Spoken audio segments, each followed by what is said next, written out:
मित्रों, वैदिक ज्योतिष केंद्र में आपका स्वागत है। आज हम बात करने वाले हैं, अगर आपको पता करना हो कि आपका खुद का मकान कब होगा, अपना मकान कब बनेगा, आपका मकान कब बनेगा। बहुत सालों से प्रयास कर रहे हैं लेकिन खुद का मकान नहीं हो पा रहा है, खुद का रहनवास नहीं हो पा रहा है, अपना निजी मकान नहीं हो पा रहा है, बिल्डिंग नहीं बन पा रही है, तो उसके पीछे कारण क्या है और बनेगा तो कब बनेगा, उसके बारे में डिटेल से चर्चा करने वाले हैं। मित्रों, वीडियो बड़ा शानदार रहने वाला, बिना स्किप करके देखेंगे तभी समझ में आपके आएगा। चलिए वीडियो स्टार्ट करते हैं देर न करते हुए। मित्रों, ये देख सकते हैं आज का जो हमारा विषय है, आपका मकान कब बनेगा।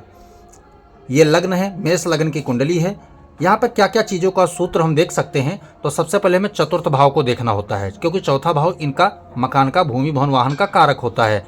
ठीक है, भाव नंबर 4 और शुक्र ग्रह इसका पूर्ण कारक माना जाता है। मित्रों, पूर्ण कारक इसका माना जाता है शुक्र ग्रह।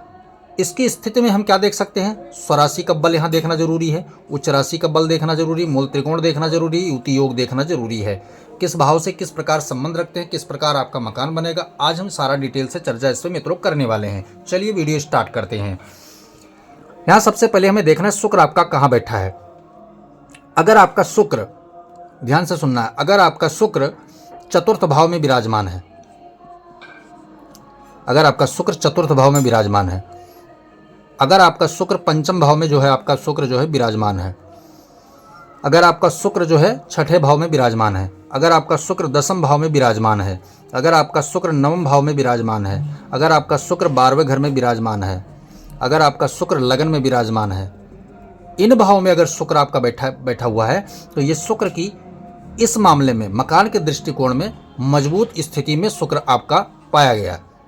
कैसे मजबूत स्थिति में पाया गया, अब यहाँ पर देखने वाली बात है कि चतुर्थ भाव का कारक चौथे भाव का कारक है। अब मेष लग्न की कुंडली में सप्तमेश है और द्वितीय से पूर्ण मार्केश है। ध्यान से सुनना, पूर्ण मार्केश है शुक्र, तो ये भूमि भवन वाहन डायरेक्टली नहीं दे सकता, भूमि भवन वाहन अपने तरफ से डायरेक्ट नहीं दे सकता। मेष लग्न की कुंडली की बात कर रहा हूं मैं, इसलिए इसको किसी के शरण लेना जरूरी है।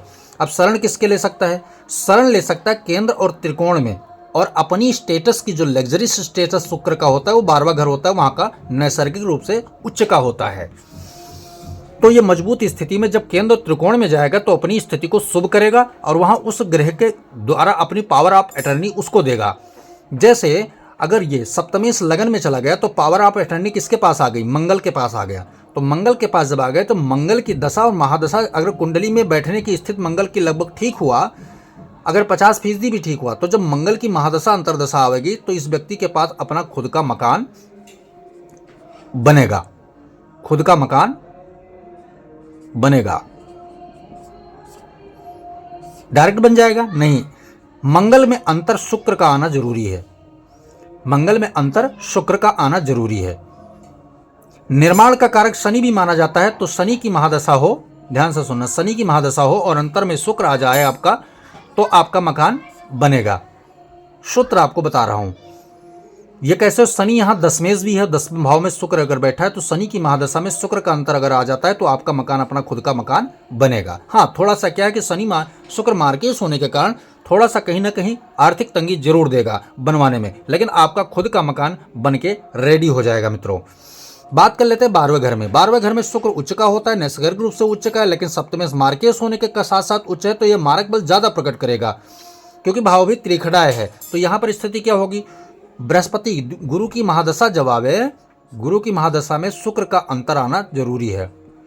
और देव गुरु बृहस्पति कुंडली में स्थिति क्या होनी चाहिए, स्वराशि का हो, उच्च का हो, मूल त्रिकोण राशि का हो, या फिर किसी अच्छे ग्रह मंगल के साथ, सूर्य के साथ, चंद्रमा के साथ देवगुरु बृहस्पति की या तो युति हो। इस स्थिति में ही शुक्र जो है गुरु के अंतरदशा महादशा अंतरदशा प्रत्यांतर में आपको मकान का सुख दे सकता है, क्योंकि मारक ग्रह के साथ बहुत सारे कंडीशंस लगते हैं। एक तो अपनी पास खुद के पास अपना कोई पावर नहीं होता, पावर ऑफ अटर्नी जो होता है वो दूसरे ग्रह को देना पड़ता है उसको, कि मेरा काम भाई ये तुम्हें करना है। अब मैं बात कर लेता हूं छठे घर की, छठे घर की बात कर लेता हूं। रोग ऋण शत्रु का भाव होता है। देवगुरु बृहस्पति सप्तमेश और द्वितीयेश होकर अगर छठे भाव में चले आते हैं तो मकान की स्थिति की जब मैं बात करूंगा तो बुध की महादशा हो, बुध की महादशा हो और शुक्र अंतर में हो, शुक्र की अंतर में हो, लेकिन बुध की स्थिति क्या है, या तो स्वराशि होकर बैठा हो या केंद्र त्रिकोण के किसी भाव में बैठा होगा। अगर ये भी खराब भाव में चला गया तो हमें फिर अन्य ग्रहों को ढूंढना पड़ेगा जिसके भाव में बुध बैठा होगा। तो उसकी महादशा अंतरदशा में बुध, अंतराव, प्रत्यांतर, शुक्र इस प्रकार का जब चलेगा तब आपके मकान का योग मित्रों बनेगा। बात कर लेते हैं हम पंचम भाव की। पंचम भाव में अगर शुक्र बैठा हुआ है तो आप अपनी शिक्षा, अपनी पढ़ाई, अपनी लिखाई के द्वारा जब आप करेंगे, सूर्य की महादशा चलेगी आपके ऊपर और उसमें अंतर में शुक्र आ जाए तो आपके कुंडली में अपना खुद का मकान का योग बनेगा मित्रों। यह है लॉजिक, यह है सूत्र निकालने का तरीका।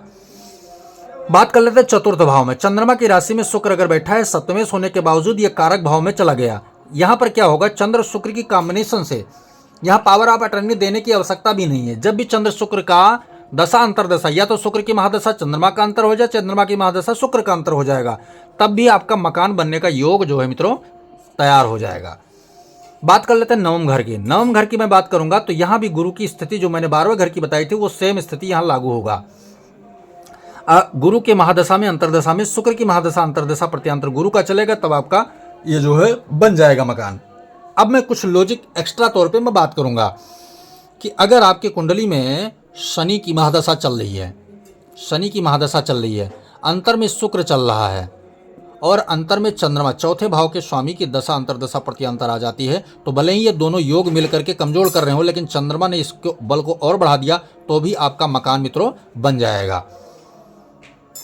इसी प्रकार जिस भाव में शुक्र बैठा हुआ है उसके स्वामी की महादशा चल रही है, जैसे मैंने यहाँ पर दसम भाव की बात की, तो जिस घर में शुक्र बैठा है उसकी महादशा अंतरदशा में शुक्र का प्रत्यांतर अंतर आएगा। अगर बल कमजोर है, किसी कारण मकान रुका हुआ है, नहीं बन पा रहा है, तो चंद्रमा की अंतरदशा प्रत्यांतर या शनि की अंतरदशा प्रत्यांतर आने पर मकान व्यक्ति का बन जाता है। अब शनि और चंद्रमा को कॉमन क्यों हमने लिया? चंद्रमा क्या है, चौथे भाव में स्वामी हो गया। चतुर्थ भाव क्या होता है, भूमि भवन वाहन का भाव होता है। इसका स्पेशल स्टेटस चंद्रमा के पास आ गया और शनि निर्माण का ग्रह माना जाता है। इस कारण ये दोनों ग्रह अपना स्पेशल पावर लेकर के शुक्र को सपोर्ट करेंगे और महादशा अंतरदशा प्रत्यांतर यानी अपनी कार्यकाल में शुक्र को अपॉर्चुनिटी देंगे उसके फल को प्रकट करने में। अन्य चीजें और मैं बात करूंगा कि नौमांस का आगे हम चर्चा कभी कर लेंगे, अभी लग्न में ही चर्चा कर रहे हैं। अगर आपका लग्नेश का चतुर्थेश की अंतरदशा और प्रत्यांतर महादशा चल रही है या दशमेश का चतुर्थेश का अंतरदशा प्रत्यांतर दशा चल रही है और शुक्र उसमें भाग नहीं ले रहा है, तो अगर शनि का योग उसमें बन जाता है तो अभी अपना मकान आप बना लेंगे, अपना मकान आप जो है तैयार कर लेंगे। कारण क्या हुआ, चतुर्थेश, दशमेश और लग्नेश का कॉम्बिनेशन जो है बनने पर ऐसा जातक अपना मकान का निर्माण कर लेता है। कैसे करेगा, अपनी कमाई के दम पे करेगा। पंचमेश के साथ अपनी कमाई अपनी शिक्षा के द्वारा करेगा। द्वादश भाव अगर 12वें घर में अगर योग से बन रहा है तो व्यक्ति के अंदर पहले से कुछ धन, कोई विरासत रहा होगा जिसके कारण लफड़े के कारण वो जो है लफड़े के बाद जो है मकान, भूमि भवन वाहन उसका तैयार हो रहा है मित्रों। तो इस प्रकार से अपना खुद का मकान कब बनेगा, सारा डिटेल मैंने सरल तरीके से समझाया। वीडियो पसंद आए तो लाइक करें, शेयर करें, सब्सक्राइब करें, साथ में बेल आइकन का बटन जरूर दबाएं ताकि हमारा नया लेटेस्ट वीडियो आप तक जरूर पहुंचे। जय सिया राम।